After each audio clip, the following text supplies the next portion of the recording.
Você está com uma expectativa alta, média ou baixa? Não é para responder, é para você pensar. Por que eu pergunto isso?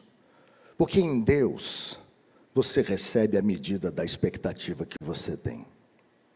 Aquele que tem sede, a pessoa que não tem sede, não bebe água. Mas a palavra diz, aquele que tem sede, não fique com sede. Venha a mim e beba, diz a palavra. Quantos aqui estão com expectativa do que Deus vai falar ao seu coração? Diga um amém aí. Amém. Você está aberto para poder ouvir? Então que os seus olhos espirituais, os seus ouvidos espirituais estejam abertos, que a sua mente intelectual e cognitiva esteja aberta, e que o seu coração, que é a sua mente mais importante, também esteja aberta para poder ouvir a palavra. Eu ouvi falar muitas coisas sobre família aqui, e eu quero te dizer que Deus tem um recado para esta igreja e para esta família. Conta uma história que existia um vilarejo pequeno, muito humilde e também muito pobre. E tinha um rio, ele morava na beira de um rio muito profundo, pastor. E um rio com uma corrente de águas muito fortes. E do outro lado do rio, era um lugar maravilhoso, cheio de tesouros, frutas, de todas as espécies. Um terreno que tudo que planta dá, muitos minerais. E esse povo do lado de cá tinha um desejo enorme de querer ultrapassar para lá. Mas eles não conseguiam. Mas um dia, um sábio chegou lá. E esse sábio, olhando para aquele povo e vendo aquele lugar do outro lado, com toda a possibilidade para mudar a vida daquelas pessoas, começou a pensar, a estudar, a planejar o lugar, e ele começou a construir uma ponte. E ele chamou as pessoas daquele vilarejo, os homens, as mulheres, todos que estavam lá, e falou: vamos construir junto. E foram construindo, e eles construíram uma ponte que levava para o outro lado. Uau! Foi uma festa, foi uma alegria, porque a vida daquele vilarejo estava mudando completamente.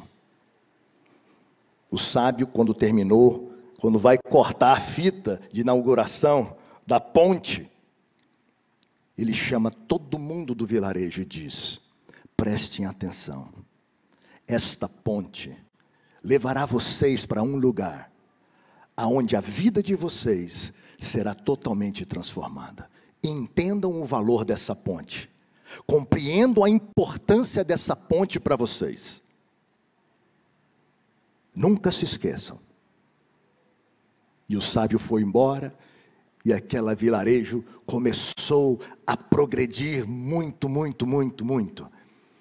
E o tempo foi passando, e aquelas pessoas que participaram daquele evento de construção foram morrendo, e todos morreram. E a nova geração chegou. Diga comigo, nova geração. Diga mais forte, nova geração. A nova geração estava agora vivendo naquele lugar, sem aqueles que participaram da construção da ponte. E eles não deram muita importância para a ponte. Eles estavam acostumados com a ponte. Eles não deram uma gota de suor para construir a ponte. Ninguém ficou com os dedos calejados, machucados. Ninguém quase morreu porque tinha que colocar as coisas para estender. Morreu no rio caudaloso. E eles deixaram de cuidar da ponte. E a ponte foi ficando estragada e depois ela ruiu.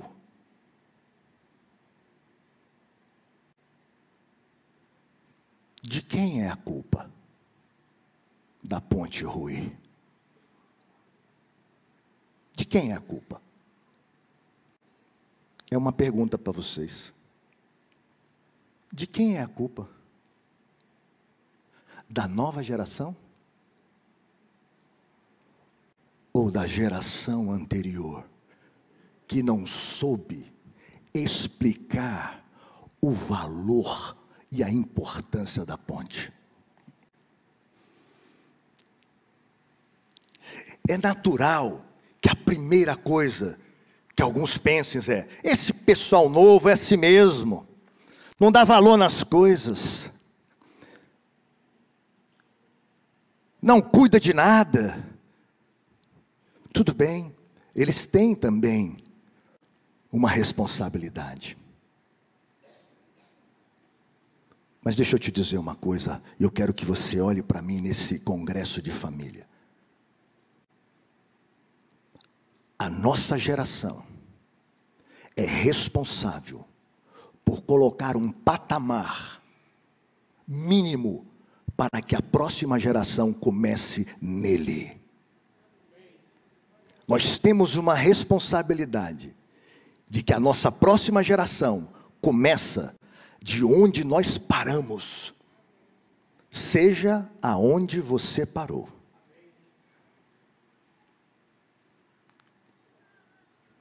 Nós precisamos entender que a nossa geração precisa sim entregar uma ponte para a nova geração. Mas mais do que entregar uma ponte para uma nova geração, a nossa geração precisa escrever no coração das pessoas que elas precisam amar aquilo que recebem. Só se dá valor àquilo que ama. Só se dá valor, só se dá interesse àquilo que faz sentido para você. Minha esposa falou sobre Josué. Eu não disse para ela sobre o que eu iria pregar, porque eu tinha dito para ela que eu ia pregar uma outra palavra durante a semana. E Deus mudou. E por acaso Deus também me deu o mesmo versículo que ela leu.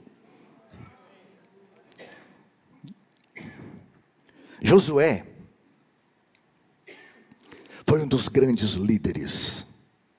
Josué foi um dos grandes líderes. Moisés não pôde entrar na terra prometida. Josué teve essa incumbência.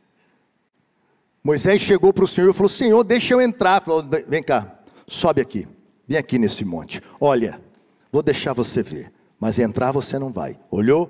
Pode ir embora. Agora quem vai entrar vai ser Josué. Josué foi o responsável pela conquista da terra prometida.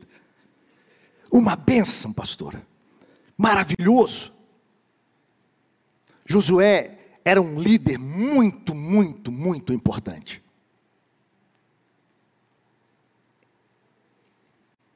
Mas Josué tem algumas coisas na sua vida que eu gostaria de trazer para vocês nessa noite para a gente pensar. Um homem de Deus, um homem que sob a sua liderança, a palavra de Deus fala em Josué 24, no capítulo inteiro você pode ler, ele fala que o povo servia, adorava a Deus, enquanto Josué liderava o povo.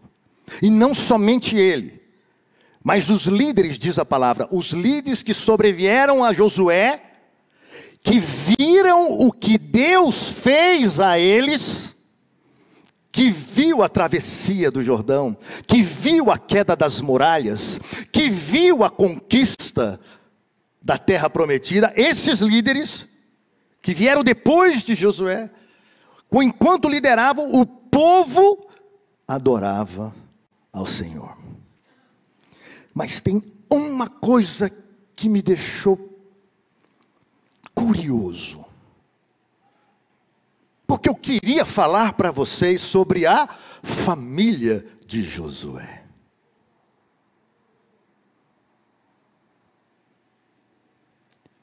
A Bíblia fala sobre a família de Josué em 2 textos. O primeiro em Números capítulo 13, versículo 8, que diz que Num tinha um filho chamado Oséias. Oséias era Josué. E depois fala no livro de Josué, capítulo 1, versículo 1, que Josué era filho de Num. Pastor Silvio, para espanto, um homem tão importante na Bíblia. Por que eu digo espanto? Porque os grandes líderes da Bíblia no Antigo Testamento, você sempre escuta falar de suas famílias. Você fala com Abraão, você vai ver a família de Abraão. Isaac, família de Isaac. Jacó, família de Jacó. José, família de José.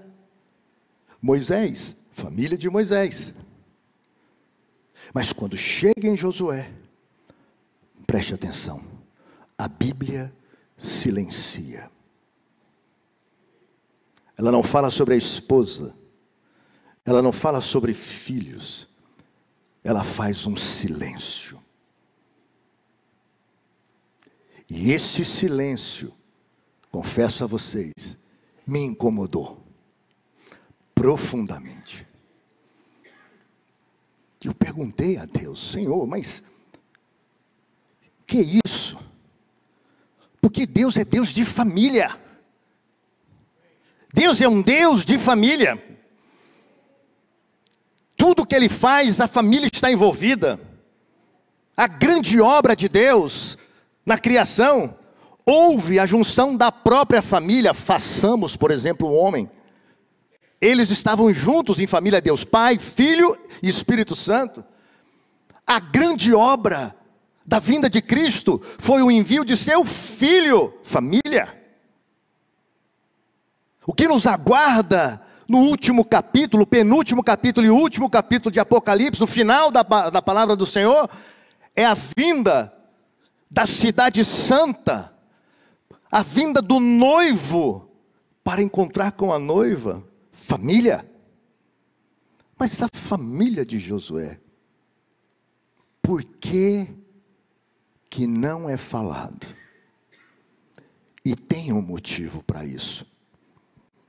Deus falou comigo. E eu vou te contar ao longo desta palavra. Abra comigo em Juízes da sua Bíblia, no livro de Juízes, capítulo 2, versículo 7. Eu estou na Bíblia da NVI. Se você estiver aí na mídia e puder me acompanhar na NVI, eu agradeço. Juízes capítulo 2. Eu vou ler do versículo 6 até o versículo número 11. Já chegaram aí na sua Bíblia? Quem chegou, diga amém. Quem chegou, diga espera um pouquinho. Opa, ainda tem uns esperando um pouquinho aí. Vou aguardar então. Todos lá? Amém? Será que pode me dar um pouquinho de retorno aqui, por favor? Depois que Josué despediu os israelitas, eles saíram para ocupar a terra, cada um a sua herança. O povo prestou culto ao Senhor durante toda a vida de Josué e dos líderes que sobreviveram a Josué e que tinham visto todos os grandes feitos do Senhor em favor de Israel. Olha aí, que coisa maravilhosa. Josué, filho de Num, servo do Senhor, morreu com a idade de 110 anos. Foi sepultado na terra de sua herança, em Timnat-Heres, no monte de Efraim, ao norte do monte Gaás. Depois que toda aquela geração, ou seja, que geração? A geração de Josué, a geração que estava com Josué, depois que toda esta geração foi reunida aos seus antepassados, surgiu uma nova geração que não conhecia o Senhor e o que o Senhor havia feito por Israel. Abandonaram o Senhor, Então os israelitas fizeram que o Senhor reprova e prestaram culto aos Baalins. Eu não vou ler o versículo 12, mas preste atenção no versículo 10. Depois que toda geração morreu, surgiu uma nova geração que não conhecia a Deus.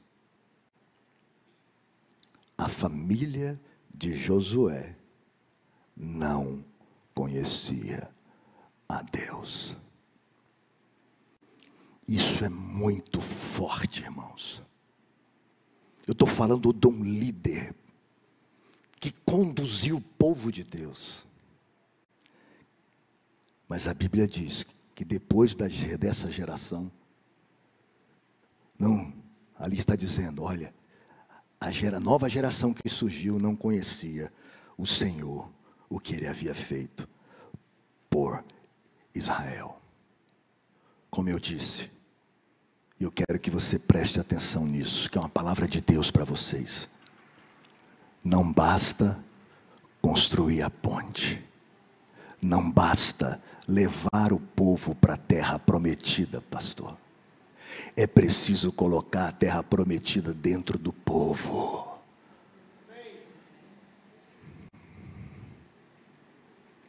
Não basta entregar algo para o povo. Isso é herança.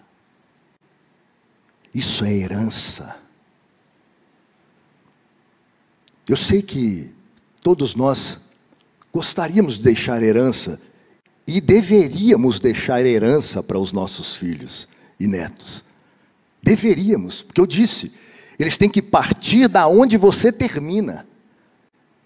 Ele não pode pegar uma situação pior de que quando você começou. É sua obrigação colocar a sua próxima geração para partir de um ponto. Não estou falando só de dinheiro, pelo amor de Deus. Estou falando de todas as coisas. Num ponto já muito acima do quando você começou. Isso é nossa responsabilidade. Então, não basta dar para a nossa próxima geração. Isso é herança. Como eu disse, é preciso colocar dentro do coração deles, escrito, e fazê-los amar aquilo que eles recebem. Isso chama-se legado. Deus não é um Deus de herança apenas. Deus ama abençoar com as suas heranças, mas Deus é um Deus de legado. Quantos estão entendendo? Digam amém aí. Você tem família? Família não é só filho, neto. Família envolve todas as pessoas que são da minha parentela. E aqui nesse texto, não estou falando de filhos, esposa de José, estou falando de toda a família. Porque todos aqui, da geração seguinte, a nova geração, não conhecia o Senhor.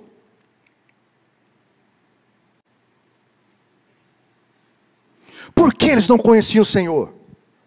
Porque eles não tinham memória espiritual. Eu vou repetir. Eles não tinham memória espiritual. Memória espiritual não tem a ver com memória intelectual, cognitiva. Aquilo que você lembra em seus pensamentos. Presta bem atenção nisso. Memória espiritual não é aquilo que eu lembro aqui na minha mente. É aquilo que eu lembro no meu coração. Porque o nosso coração é a fonte de vida do Espírito. E como é formada a memória espiritual? Como eu posso fazer isso? Será que Deus me deu um caminho na palavra para isso acontecer?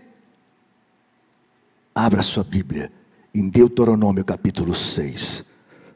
Vamos acompanhar junto. Deuteronômio capítulo 6. Abra lá. No versículo 1, pode ser. Quem já abriu, diga amém aí. Opa, vocês estão rápido. Como nós vamos criar a memória espiritual? Aqui diz a palavra: esta é a lei, isto é, os decretos e as ordenanças que o Senhor, o seu Deus, ordenou que eu lhes ensinasse.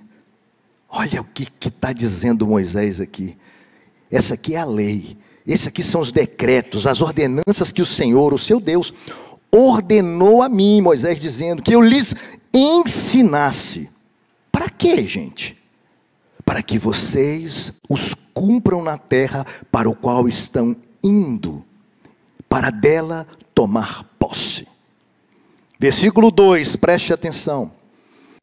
Desse modo, vocês, seus filhos, seus netos, temerão o Senhor, o seu Deus, e obedecerão a todos os seus decretos e mandamentos, que eu lhes ordeno, e todos os dias da sua vida, vocês vão obedecer, para que tenham vida longa.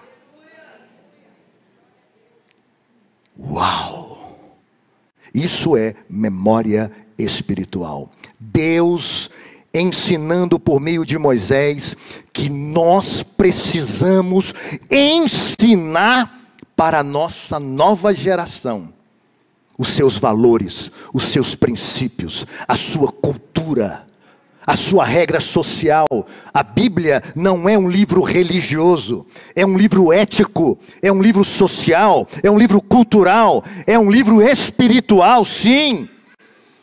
Nós temos a responsabilidade de falar para a nossa família inteira sobre os valores do céu. Eu quero te dizer aqui, eu vou falar sobre o papel da família, mas eu quero falar agora uma coisa. Eu estava lendo aqui, família, que está escrito aqui. Que essa palavra aqui é qual? O que significa isso? O que significa isso? O que é projeto, queridos? Alguém me ajude? Hã? Você já fez algum projeto? Você já construiu alguma casa? O projeto é o quê?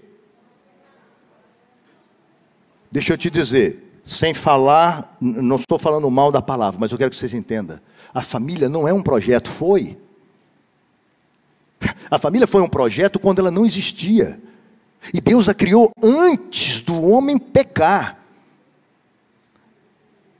A frase correta é: família, realidade de Deus. Porque foi um projeto, mas Deus a criou. A sua família foi criada antes de você nascer, porque todos os seus dias foram escritos antes de cada um deles existirem, diz a palavra em Salmo 139. Não é porque agora eu cheguei que a minha família está sendo criada agora. Não! Tudo foi criado primeiro no coração do Criador. Tem um princípio que fala que tudo que é criado, primeiro é criado na mente e no coração de quem o criou. Você e a sua casa foram criados no coração de Deus antes de vocês serem gerados no ventre da sua mãe, em nome de Jesus. Obrigado pelos 2 améns que eu ouvi aqui, aleluia. E um glória a Deus sai aqui nessa igreja, não? Se eu fosse na assembleia, vocês iam ver como é que era o negócio. Aí pronto, eram uns aleluia aqui, pastor.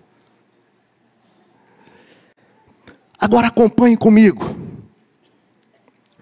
Deus fala da importância da memória espiritual. Agora acompanhe o versículo 4. Olha o que diz aqui. Deuteronômio 6. Ouça, ó Israel, o Senhor, o nosso Deus, é o único Senhor. Ame o Senhor, o seu Deus, de todo o seu coração e de toda a sua alma e de todas as suas forças.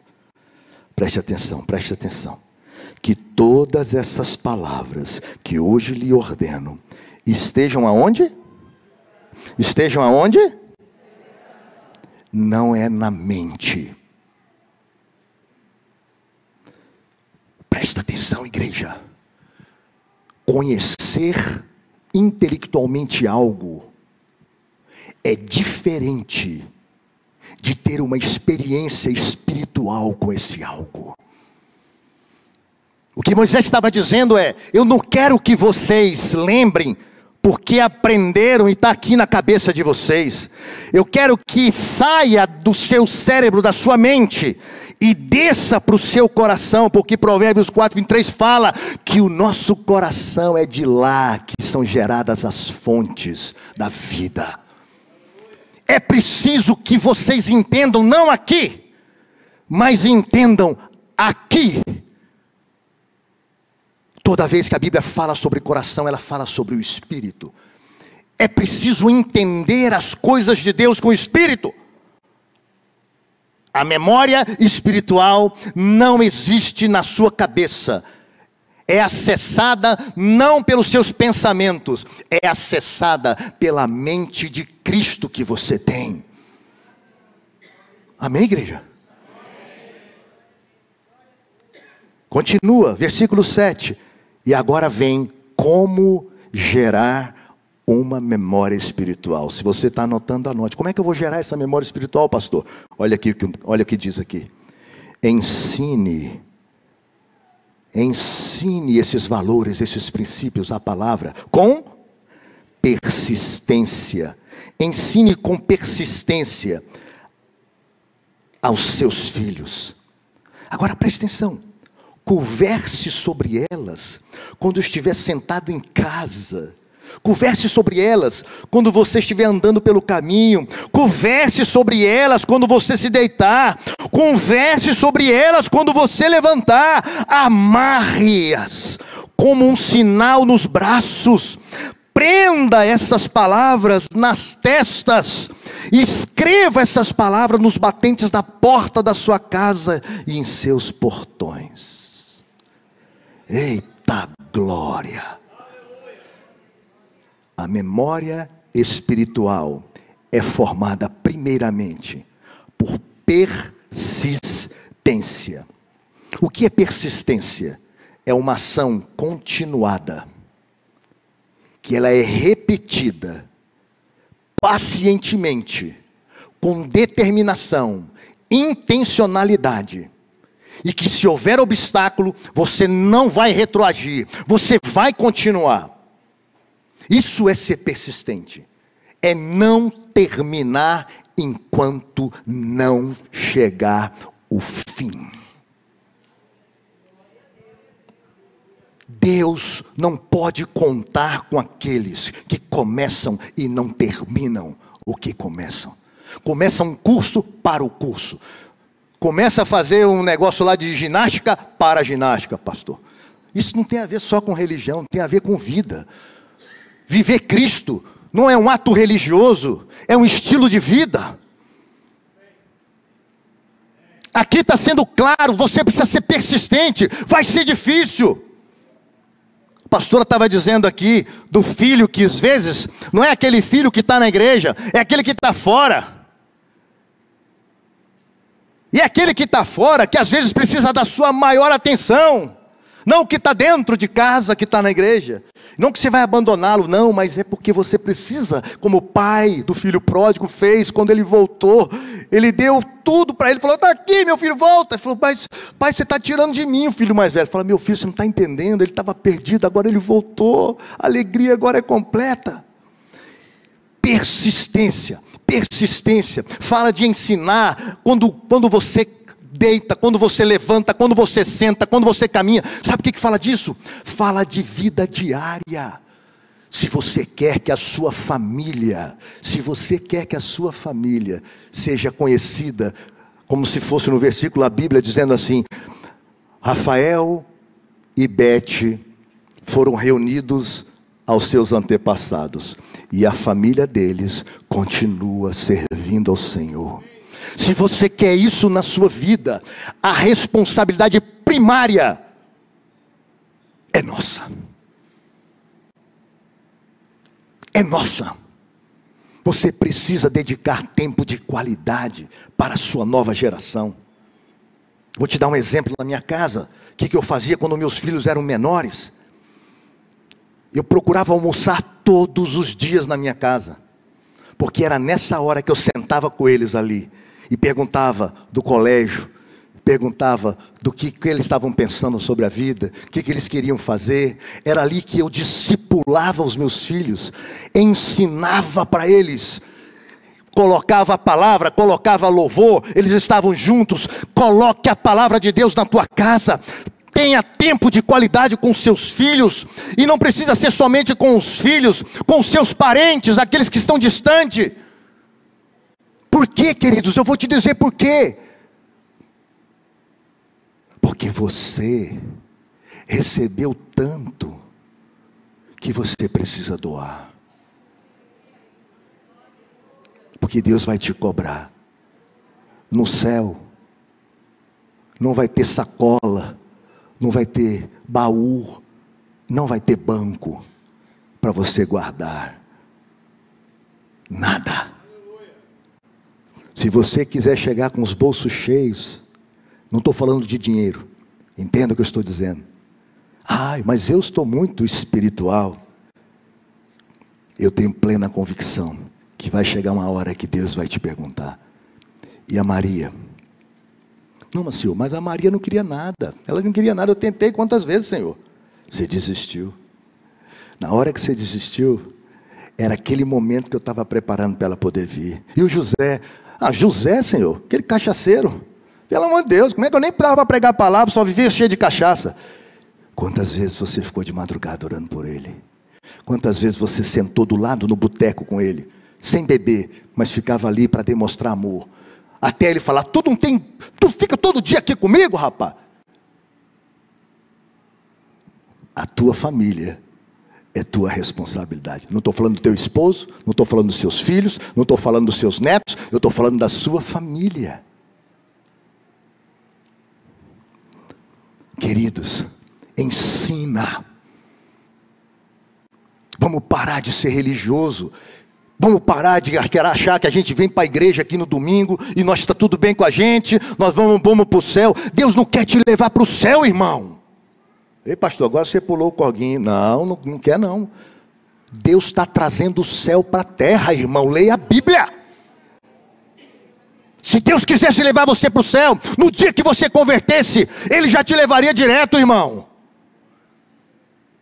É aqui o nosso lugar. Por quê? Porque foi isso que Ele criou. E aqui Ele colocou o homem. E esse lugar era abençoado. Mas por causa do próprio homem, toda a terra é amaldiçoada. E a nós cabe trabalharmos aqui. Porque a nós foi dado o domínio, o governo dessa terra. Josué disse: eu e minha casa serviremos ao Senhor. Josué 24:15. E eu creio que ele estava acreditando nisso. Mas não basta falar, é preciso agir. Quantos estão entendendo o que eu estou dizendo aqui? Está todo mundo tão calado aí hoje, pastor? Estou meio preocupado com essa pregação.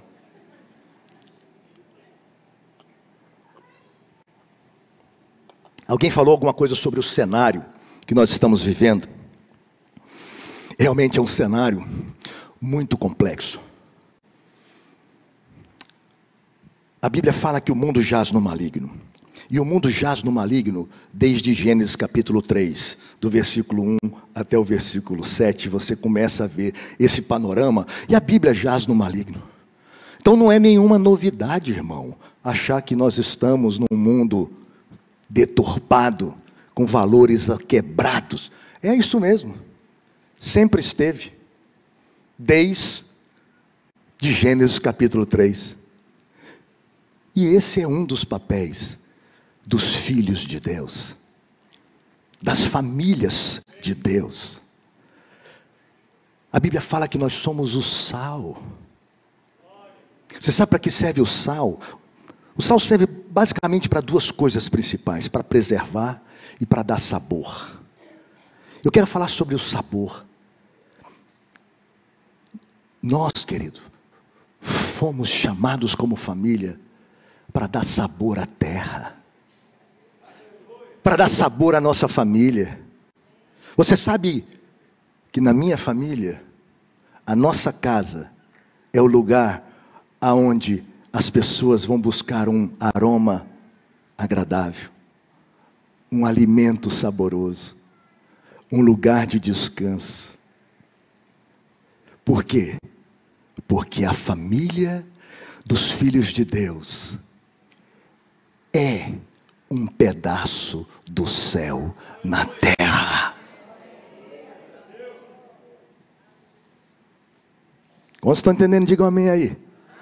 Então sim, o cenário é catastrófico, mas não para nos amedrontar, atemorizar, achar que nós não vamos conseguir trabalhar.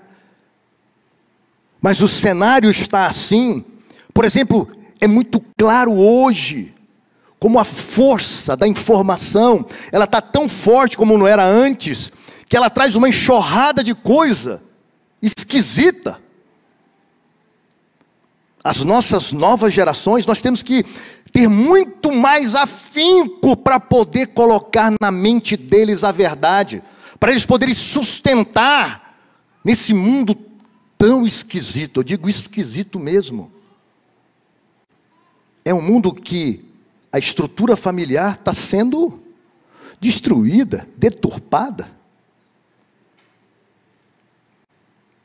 Queridos, eu quero te dizer, de verdade, que o Senhor está aqui do meu coração com a maior sinceridade, Senhor. O Senhor sabe que eu vou dizer para vocês.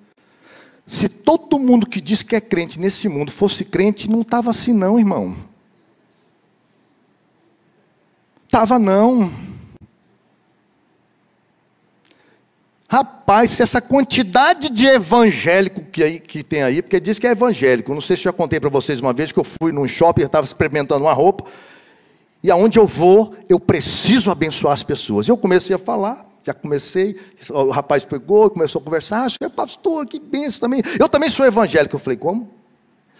Eu sou evangélico. Eu falei, evangélico? É, pastor, mas eu sou evangélico não praticante. Eu falei, agora tem também, eu não sabia. Eu pensei que era só o católico não praticante, que eu, quando não conhecia Jesus, dizia, eu sou católico, mas não praticante. Eu falei, como é evangélico não praticante? Ele falou, não, assim, eu não vou muito na igreja, eu vou de vez em quando, eu vou lá na igreja e tal. Eu falei, pois é. Você imagina se 10% dos que se dizem evangélico ou crente, fosse crente de verdade? Pedro vem andando, tem um cara lá sentado no chão, jogado, pedindo esmola pela sua condição física. Me dá uma esmolinha aí, Pedro. Não, rapaz, não tem nada aqui não, mas o que eu tenho eu te dou. Levanta e anda em nome de Jesus. E vamos continuar. Eu quero te perguntar, qual foi o último milagre que você teve na sua vida? Não na sua pessoal, que a sua vida foi usada para poder acontecer um milagre na vida do outro. Se foi mais de uma semana, pode entrar em um gabinete com o pastor aqui. Porque o evangelho é poder para a salvação daquele que crê. Jesus nunca separou a pregação do poder, do milagre. João e Marcos 10, Jesus diz, olha, vão. A palavra não fala assim, querido. Eu vou dizer como ela não fala. Vão, orem pelos enfermos. A palavra não fala assim, orem pelos que estão opressos, endemoniados. A palavra diz, curem os enfermos, libertem aqueles que estão opressos, ressuscitem mortos.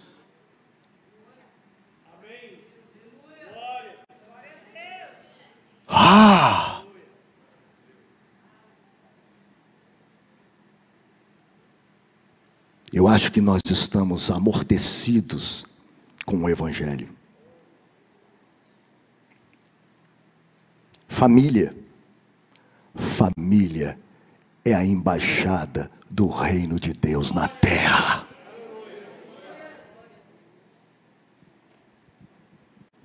Deus quer que nós sejamos o ponto na terra mais próximo do céu. quem estiver perto da tua casa receberá a graça e a manifestação celestial. Você crê nisso? Não, então diga um amém mais forte do que esse aí. Você crê nisso? Queridos, sabe o que eu acredito? Eu creio que a nossa casa, a nossa família, nosso lar, agora eu estou falando na célula menor, eu, minha esposa ali, o nosso lar, ele é uma representação real do jardim no Éden. Por quê? Porque lá o nosso Deus vem diariamente conversar conosco.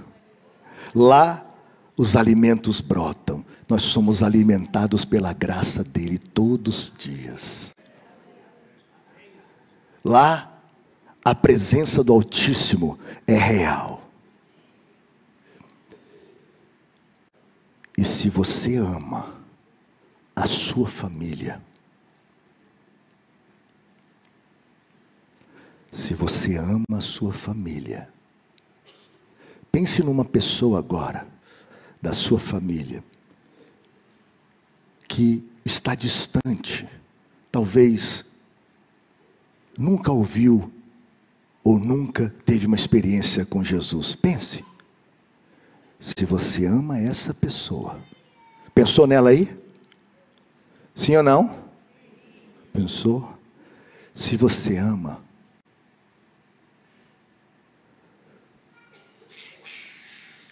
a palavra de Deus diz que haverá o dia do juízo.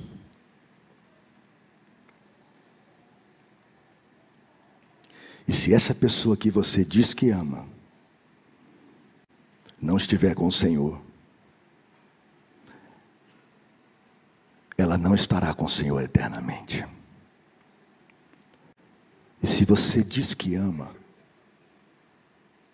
e guarda o tesouro que você tem e não entrega para ela, você odeia ela e não ama. Você odeia tanto que vai deixar ela ir para o inferno, porque você não se responsabilizou pela vida dela, não chorou por ela, não ajoelhou por ela, não gritou por ela diante de Deus: Senhor, eu oro por ela agora. Ou a gente crê num Deus que muda as circunstâncias, as pessoas, ou a gente não crê no Evangelho.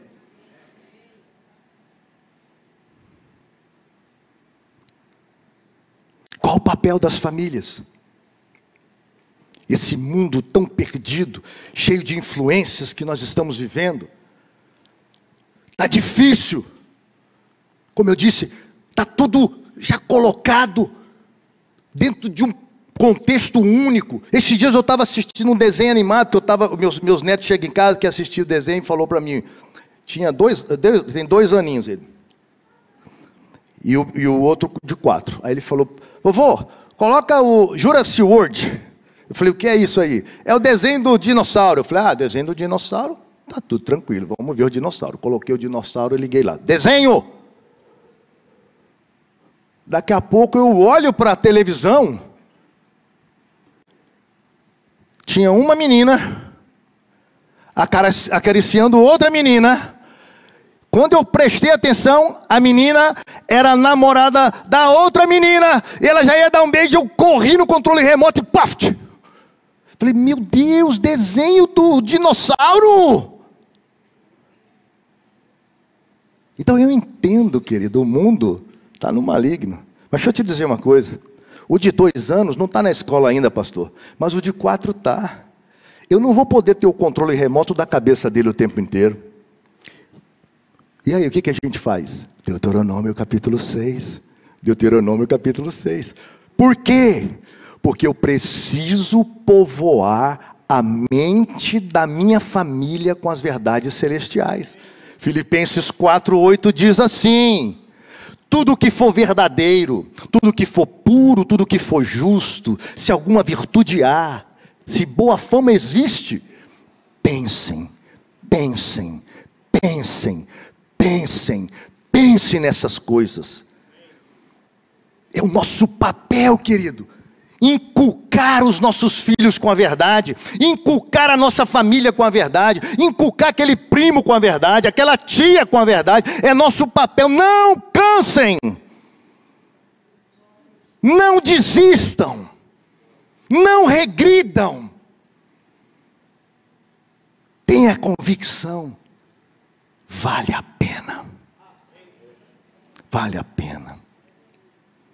O papel da família é esse. Esse é o papel principal. Eu já estou falando há um bom tempo aqui. Vou procurar, chegando ao final. Eu lembro de duas pessoas agora. Eu lembro de Noé e lembro de Ló. Acompanhe comigo. Noé era um homem justo e íntegro, diz a palavra do Senhor. E ele era um homem que viveu num momento de juízo de Deus. Noé viveu num momento de juízo de Deus. Ló, também diz a palavra que era um homem justo. E Ló também viveu num momento de juízo de Deus.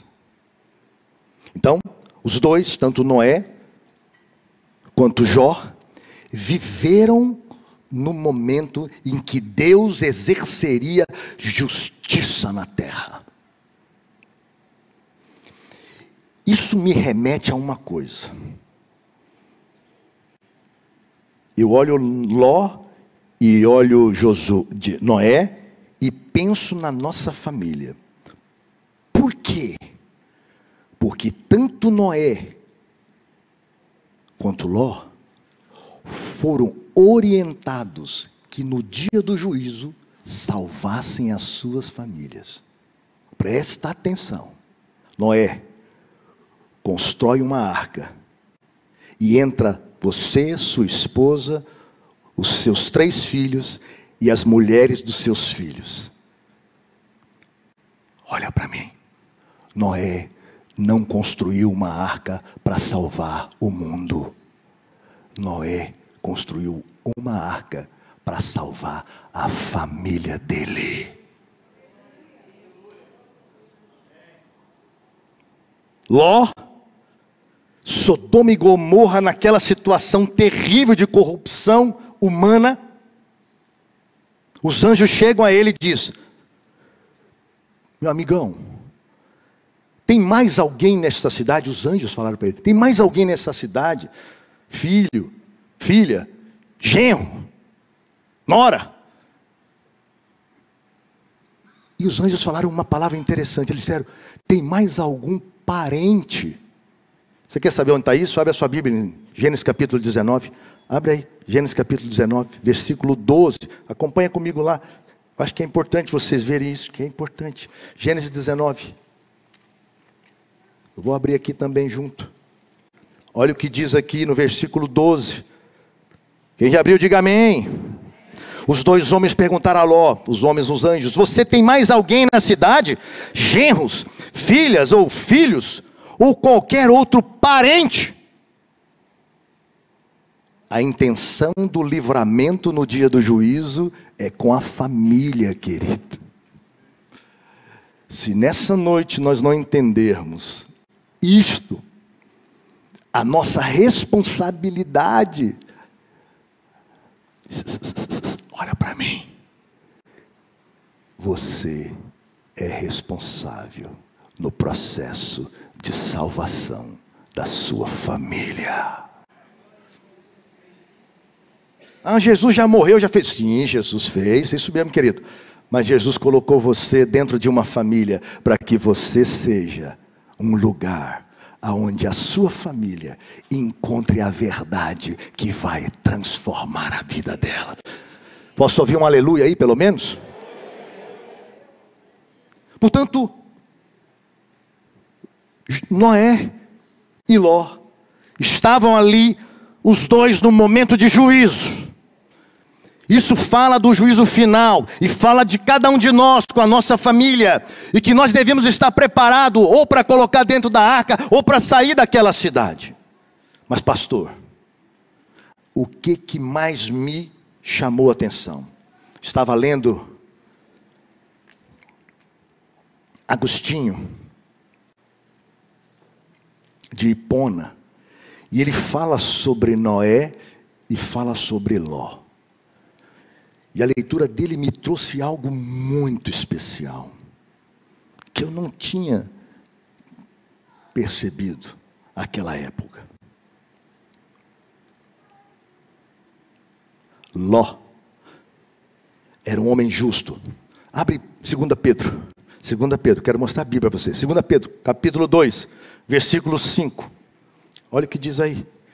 Quem já abriu, diga amém. Rapaz, vocês estão rápidos aí. Eu já abri agora. 2, 5. Quem já abriu, diga amém aí. Quem não abriu, diga, espera aí. Estou esperando. Versículo 5 do capítulo 2 de 2 Pedro diz assim, olha bem. Ele não poupou o mundo antigo quando trouxe o dilúvio sobre aquele povo ímpio, mas preservou Noé, pregador da justiça, e mais 7 pessoas. Também condenou as cidades de Sodoma e Gomorra, reduzindo-as a cinza, tornando-as exemplo do que acontecerá aos ímpios. Meu Jesus! Mas livrou Ló, homem justo, que se afligia com o procedimento libertino dos que não tinham princípios morais. Só pega a sua Bíblia aí, e se você puder marcar, marque aí embaixo no versículo 5, na minha está escrito mais 7, eu não sei como é que está na sua Bíblia aí, está assim, ó. Mas preservou Noé, pregador, e mais 7. Agora pegue aí no versículo 7. Marque aí, livrou Ló. Agora procura quem mais que ele livrou aqui. Mas as duas filhas dele não foram, porque a mulher foi para o Beleléu logo no início. Os genros também foram para o Beleléu. E as filhas nem sequer são citadas. Por que, irmão? Se Ló era um homem justo. O que a Bíblia diz sobre Noé? Gênesis capítulo 6. Viaja na sua Bíblia comigo, você vai passar pela Bíblia hoje aí comigo. Gênesis capítulo 6, que eu quero te mostrar na palavra. Versículo número 9 diz assim: Noé era um homem. Era o que? Que homem? E que mais? E Ló era um homem? Aí entra Agostinho de Hipona. Porque eu lia sempre a mesma coisa. Esses eram iguais. Não. Há uma boa diferença entre eles. Os dois eram justos. Significam que eles tinham um padrão. Mas só Noé era íntegro. Não corrompido. Não mudava a sua essência. Não deixava-se ser adulterado. Será verdade? Noé, se você ler aqui, ele vivia num mundo inteiramente corrompido. Mas ele se afastou dessas coisas. E Ló, olha, no 19, acompanha comigo, no 13, capítulo 13 de Gênesis. Cadê você, Ló?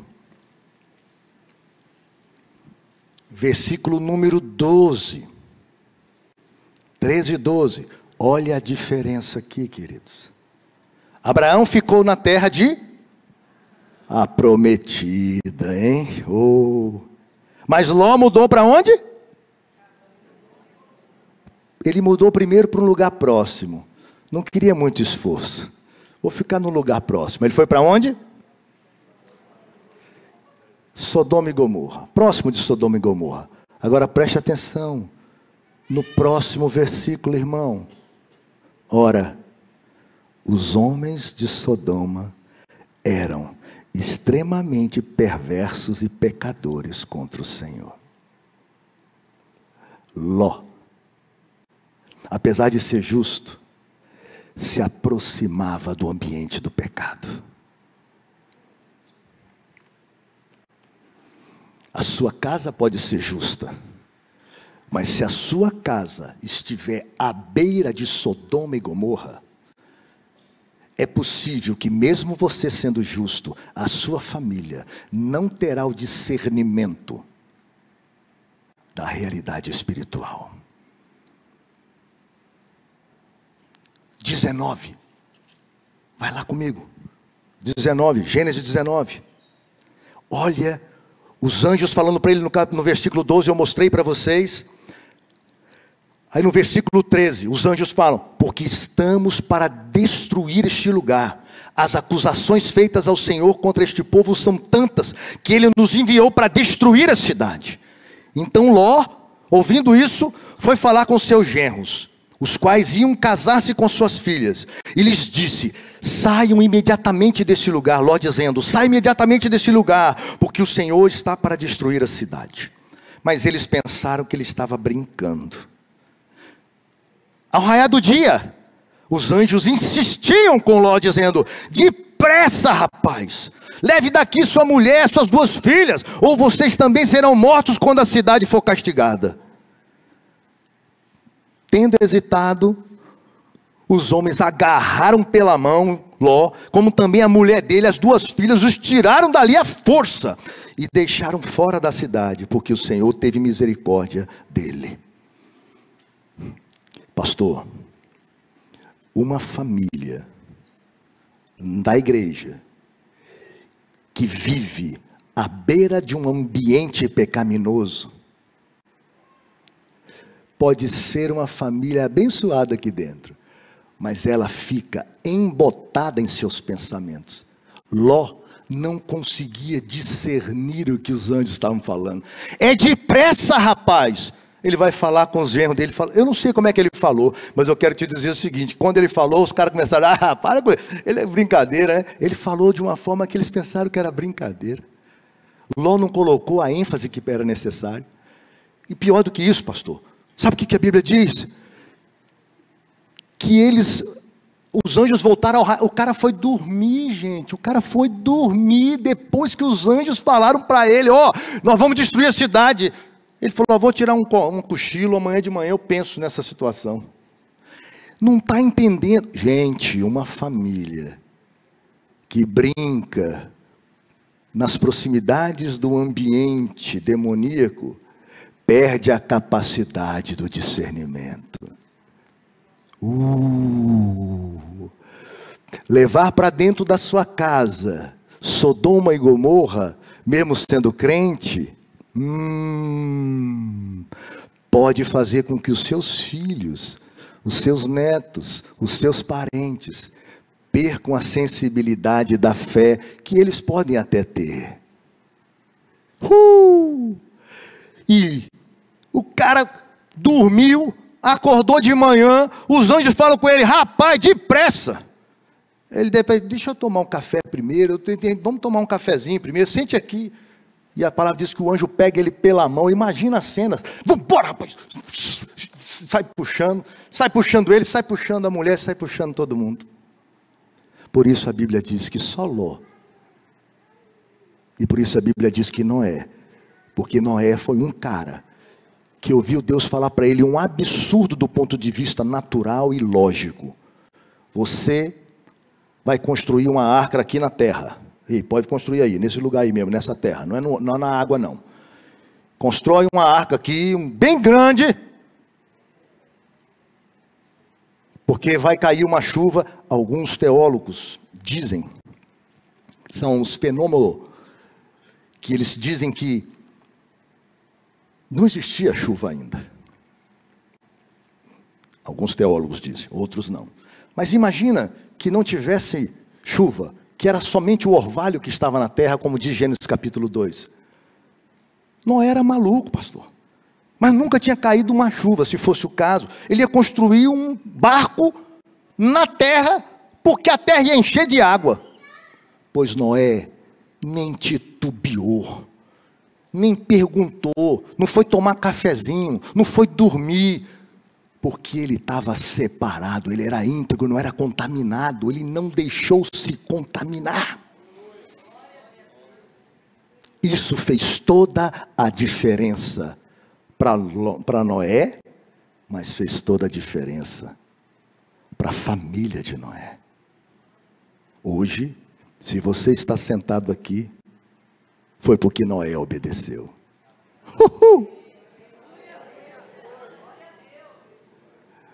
Porque tudo acabou. Só a família dele ficou. A minha pergunta para você nessa noite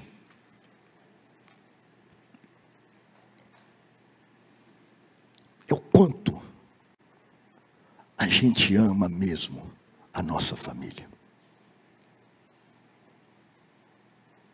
Porque o Senhor diz que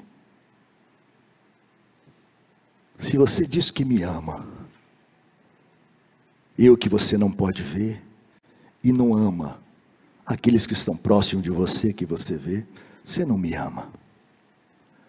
A minha pergunta para vocês, depois de ouvirem isso é: nós amamos a nossa família? Se a resposta for sim, vão para casa com essa pergunta, que foi a pergunta que 3.000 pessoas fizeram quando Pedro acabou de expor o evangelho cheio de poder.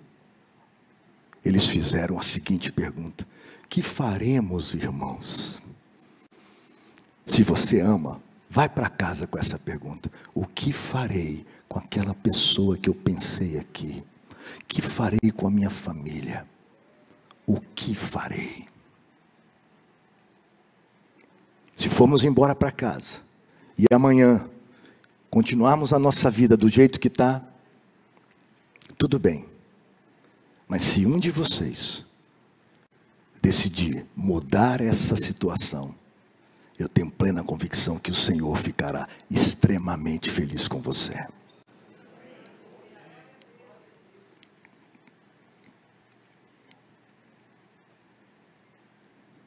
Eu quero animar vocês, que se vocês não fazem isso na sua casa com seus filhos, procura um tempo em que você pode ficar com eles.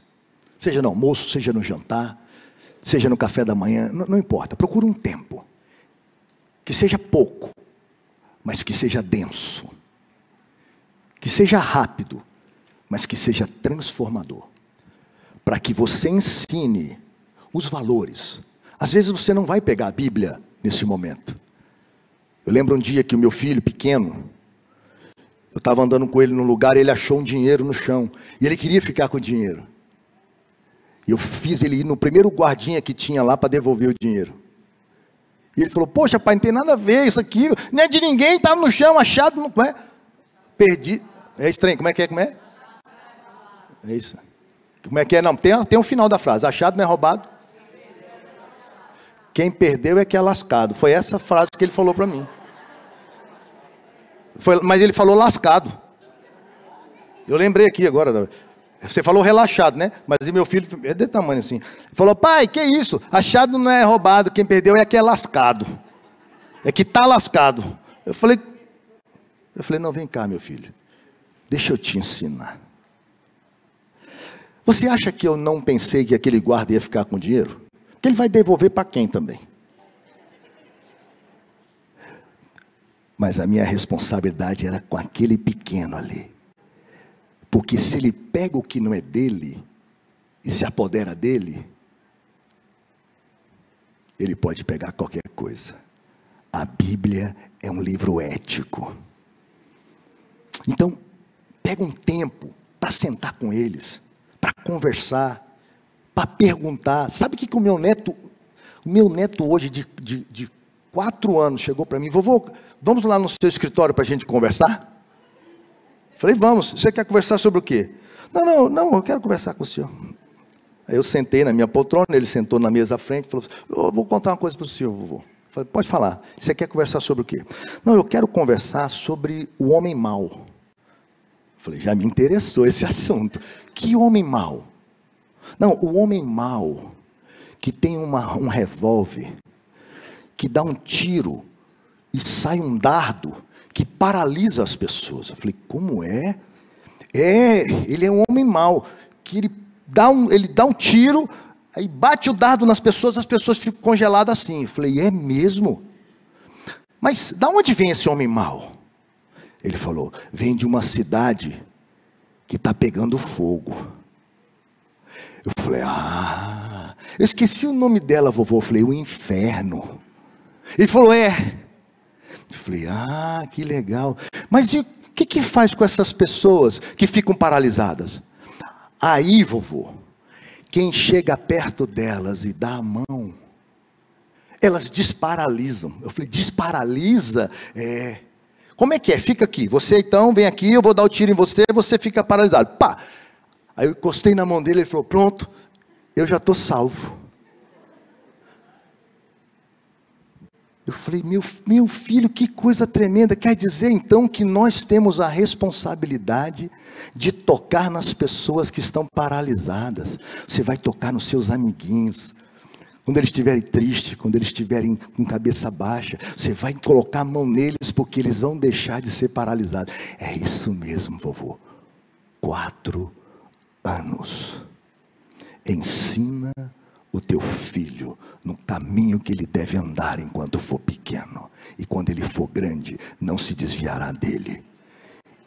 Inculca a palavra. Vamos lá. Eu sentava com os meus filhos, dei exemplo do meu filho pegando dinheiro. Mas o que mais tocou e transformou a minha família, pastor Silvio, não foi o que eu falei, foi quem eu sou. Senta com um dos meus filhos e pergunta, quem é o pai deles? Não é o que você fala, é quem você é. Porque às vezes as pessoas falam, mas não praticam.